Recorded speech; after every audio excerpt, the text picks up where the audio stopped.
She'll be followed up by Kevin Skerrett, who's a research officer for the Canadian Union of Public Employees. He probably will begin by speaking about the strike he's heavily engaged in, and probably mention the York one as well on the side. He will pick up these themes. Maybe that's all we need. We can just go to discussion. Can people hear me okay? Thank you, Janice. And let me just say a couple of quick words, kind of introductory comments and thank yous. Thanks to the organizers here for hosting this, the steelworkers for hosting, and everybody that supported this kind of project that Greg referred to. Say a quick word.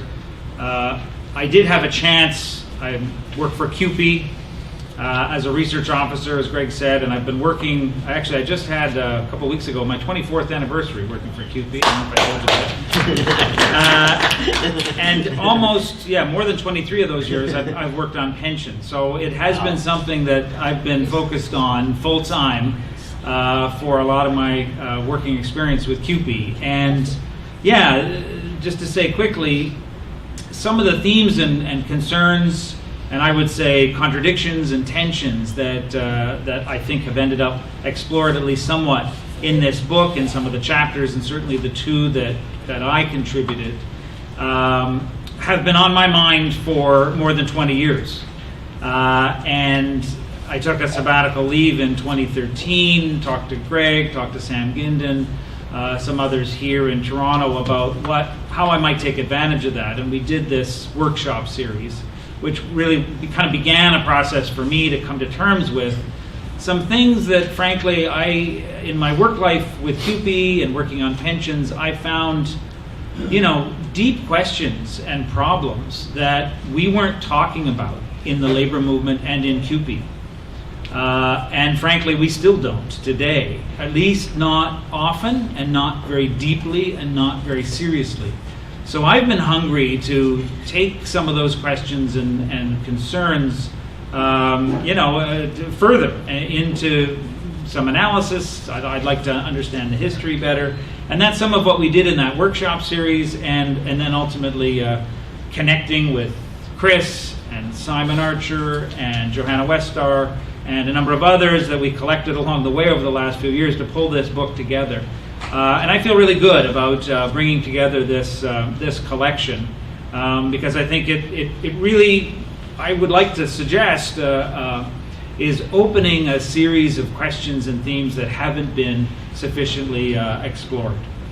So thank you for the opportunity to work on this and pull this book together and now present it. What I'd like to do in my 15 minutes or so left is try to share kind of the problematics and contradictions that I think are most important and most interesting. I'll say quickly that I contributed 2 chapters to the book, Chapter 6 and Chapter 11. One, Chapter 6, which is focused on what I think is this incredibly powerful contradiction of the simple fact that public sector pension funds in Canada, specifically and somewhat uniquely in Canada, have become global leaders and pioneers in the world of financial investment, in particular public infrastructure and in privatization. Not just in Canada, although yes in Canada, but globally. In fact, they are viewed, the big Canadian funds that have been referred to, Canada Pension Plan Investment Board, OMERS, Ontario Teachers, Caisse de dépôt in Quebec, OPSU Pension Trust, British Columbia Investment Management Corporation, basically the sort of the big 6, big 8, big 10 funds are really viewed in the rest of the world as global leaders in this field. And not just, really important, not just as investors in infrastructure, they are literal owners. The Canadian model that is often referred to in the business press is not funds that buy shares in some other company. They are literally buying infrastructure outright on a private equity direct ownership basis. In the rest of the world, that is called the Canadian pension fund model. And they are playing a very key role in many countries around the world in advancing the privatization, financialization processes that ultimately, I would argue, are very dangerous and represent a very serious threat to, in fact, the very public sector workers who belong to these Canadian public sector pension funds. So this is a serious issue. But alongside that, so that's kind of the investment side, or what we might call the asset side of the pension equation. But I'm also interested in the other side of the equation, which we might call the liability side, or the benefit side. For a lot of us, what we really are interested in and care about, and part of what Janice was speaking about, is, well, what's the point of these things? Is to deliver some kind of retirement security, some kind of economic security in retirement. And over decades, there were important social and class-based struggles to establish that.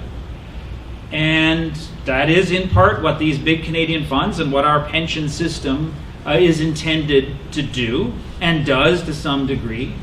But obviously, to say it very briefly, there are some really serious and profound problems with the existing system, some of which Janice referred to, that I also wanted to talk about. So I'm actually, for tonight, for the rest of my comments, I'm going to mostly talk about the latter, the problems of the system and the benefit structure, and some ideas, some rough ideas that I have about what we might do about it. And the other chapter that I produced, co-written with Sam Gindin, is the final chapter in this book, which attempts to actually sketch out not just the problems, but literally an alternative proposal for a completely different kind of pension structure, pension system in Canada.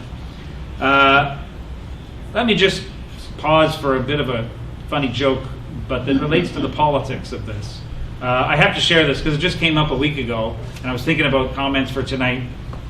Salon.com is a pop culture kind of news website, and they reported on a CNN poll from recently, and it's just kind of funny.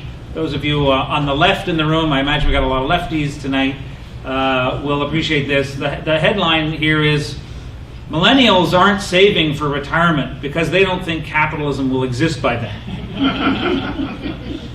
And it talks about a poll that was recently done where actually, quite literally, like young people, it's kind of a joke, but actually young people, especially in North America, probably other places, are actually quite literally seriously examining whether or not the economic system that we've inherited is sustainable and viable, and what's it going to do, not just in relation to climate change, but also just the social structure. Now let me pair that up with another just a short quote that is actually kind of the intro prologue for chapter 11, the chapter that Sam and I did with an alternative system. I found this little quote very interesting from Premier John Robarts, Ontario Premier, in the early 60s, before the Canada Pension Plan was set up. He was speaking at a pension conference in 1963, and he makes this comment, Robarts. He says, "Public pension plans provide a basic floor for everyone, but except in a socialist state, no government pension system even attempts to provide for all the pension needs of all the people." And of course, that's for Robarts, obviously, that's his explanation why we wouldn't need, or for that matter even want, a pension system that would actually provide for the needs of all the people. And that was part of the prologue to providing a rationale for what became the Canada Pension Plan, combined with the old age security system, as a profoundly inadequate and insufficient public system, very different from some of the systems in Western Europe. So I'll kind of use that as a segue to kind of get to a couple of the broad points that Sam and I make in this chapter about the existing system that we've inherited and its weaknesses and problems, and ultimately, I would argue, I think we're arguing, its failure. Janice quite rightly zeroed in on the simple reality that the existing system that we have, some of us have workplace pensions, but frankly, If just to make a couple quick comments of the broad historical trajectory. Workplace pensions, and I want to maybe give a bit of a shout out or of recognition. I have a new, deeper understanding of the evolution of Canada's pension system, and specifically the workplace-based system, from a book recently published by Elizabeth Shilton, who some of you may know, long experienced pension lawyer who did a PhD dissertation and worked it into this book. And unfortunately, I'm forgetting the title of the book right now, but it's basically, somebody will shut it out for me. Empty Promises. Empty Promises. And I think the subheading is something like the failure of Canada's workplace pension system. I'd strongly encourage anybody who's interested to have a look at this book, because in a nutshell, how are we doing? Not bad. In a nutshell, I mean, it's just incredible. And Elizabeth, I don't suppose she's here tonight. I would say she was a pension lawyer and practitioner for decades, and so kind of fascinating that she comes to terms with the history and concludes that, basically the system and the pension plans that she spent decades working on, like I now have spent decades working on, are actually a pretty abysmal failure and have been in decline for 30 years. The period of neoliberalism, what we call neoliberalism, the evolution of the last 30 plus years, has actually seen, and if I don't have a chart, but if I were to have a chart, I would show you that after the post-war period, when workplace pensions started to really take off and the percentage of workers that had a pension really started to grow in the late 40s, early 50s, the establishment of these kinds of pension plans, funded, employer-based pension plans, especially in the United States, imported to Canada in the manufacturing industries, really took off and moved from 25-30% up to, in the 1970s, it hit, I think the ultimate peak was about 46% of the workforce. And then since the late 70s, stagnation in the 80s, of course, the rest we know is history, various attacks on workers, trade unions, the welfare state, and so forth. We all know that story has led to, and privatization, I hasten to add, has led to what, of course, long-term decline. Not a collapse. In other countries, actually, there's been more of a collapse. Canada, for various reasons, there's been more resistance, which continues. Talk to the workers at Carleton, which I'll maybe say a word afterwards. But the resistance has been strong. But let's be honest with ourselves. We are losing this fight. Brief, quick shout out. I see my colleague Alex here. But quite genuinely, I want to give a serious shout out to our colleagues from the steelworkers that fought an historic fight at Valley Inco in Sudbury. Incredible fight to hang on to their secure defined benefit pension plan at a profitable restructured Inco. For almost a year, they were out on picket lines. Anyway, we know the outcome of that was not successful. And I would just sort of tack on that's kind of bookended in a way that we should all think long and hard about by the more recent settlements of pension restructuring in the auto industry.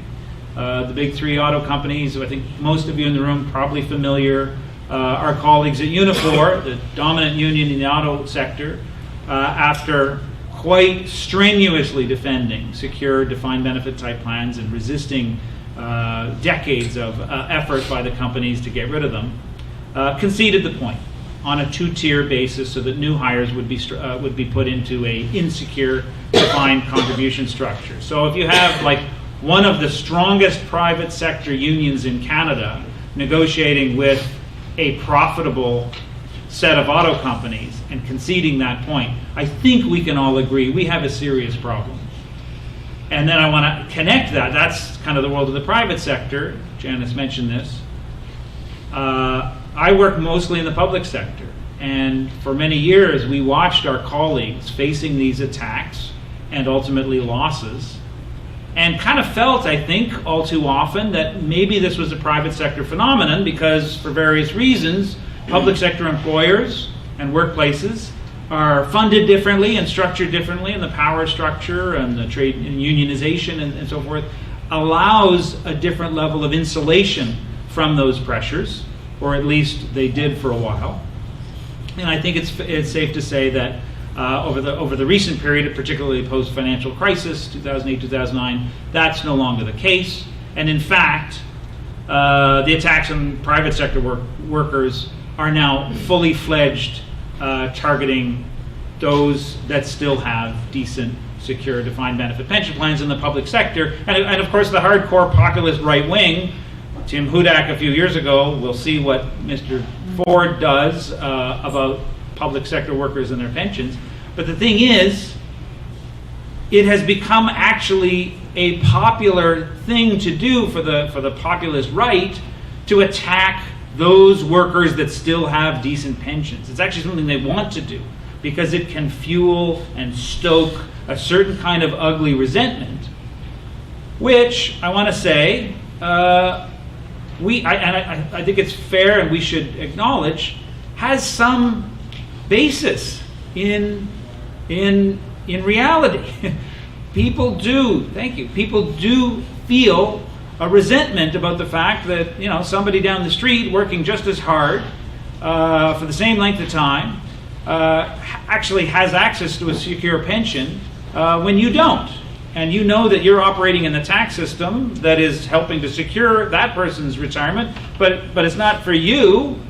So it's kind of understandable that there's a resentment, but of course what the problem there is that the right wing is able to say, yes, that's unfair. We need to create fairness by taking away the pensions of those who have them. That's how we will achieve fairness. And of course, like the ultimate goal, of course, and I'll use this to connect over to the point. Of course, that is not the goal. The goal is to actually have a system that delivers meaningful, serious security for everybody. But let me provocatively ask, for those of us in the labor movement, for those of us in various social movements, are we involved in serious struggle to make good pensions for all, as the QP Button is now saying, university sector, but actually a genuine and serious political project? Greg mentioned the CLC's campaign around expanding the Canada Pension Plan since 2009. Very exciting and very important. But I really do want to ask, was the effort there sufficient? Was it serious? Was it putting the entire system on the table? Or was it not as energetic, serious, mobilizational, and political as it really needs to be? And I believe the latter. Yes? 1 minute. Okay, wrapping up. I want to say just quickly what Sam and I put in this chapter to kind of address this problem.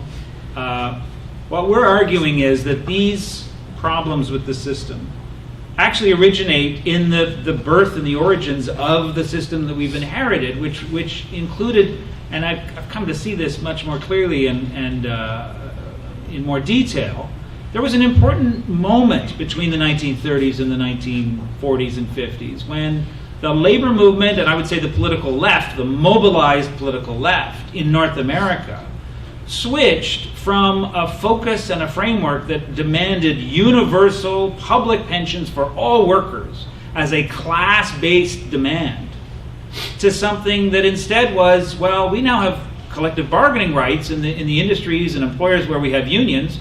Why don't we organize for economic security, retirement security there, and then we'll work to kind of spread that. That's kind of what happened in the 1950s. And, in hindsight, I would say, it is certainly clear, maybe it might have been clear at the time, and there were political debates at the time, but in hindsight, I would argue, it is very clear this was a mistake. This was a strategic error with profound long-term political consequences that we are now living with because of the deep inequalities and unevenness of the system. And the inevitability of having, trade unions that have good pensions, well, we'll protect them and expend all of our political energy on that, rather than recognizing that actually the unevenness and inequality is a vulnerability that the right will expose and use. So what we did, and I'm sorry, I know I'm time up. I'm going to say just very quickly, urge you to have a look at this chapter that we've done, because what we did was we said, we could restructure this system away from a workplace-based system to a public system, and we actually, and I'll say it very briefly, let's have a system, instead of what we have, an inadequate public system, and some workers are able to have workplace plans, and then they're going to be targeted, to instead one where let's double the old age security system. Let's double the Canada Pension Plan, which was actually what the CLC was campaigning for. And then on top of the doubled OAS and doubled CPP, let's make sure that we establish a system that would establish a minimum floor income that is dignified and decent, rather than what we have today, which is a means-tested GIS system that leaves 34% of seniors eligible for GIS, which means they're making incomes of less than $22,000. Poverty for that number, like I consider that to be poverty incomes. So what we put in this chapter, and just as a teaser, I'll say, what we came up with was a system that would actually deliver a minimum income, if it were done immediately tonight, of 27,000, something like 27,500 for all seniors going forward. Now, we sketched out how we might get there, transforming tax expenditures that are now spent on the RRSP system, TFSAs, and workplace pensions. Very expensive to the public treasury. If all of that tax value was channeled instead into old age security and we restructured the CPP, I actually think this is viable. We could do this if we committed to it. And I'll just conclude with saying that the other component that I think Chris is about to address, and that Steve Marr, who's here, addressed in detail in his chapter, thank you, Steve, I didn't acknowledge enough, is that we don't need to have these pension arrangements rooted and dependent on these crazy financial markets that are becoming increasingly predatory and destructive. We could do this. Old age security is not financialized. The original CPP was not in the private financial markets, and there's nothing to stop us from going back to a non-financialized, pay-as-you-go, universal and public pension system. Maybe I'll stop there. Thank you.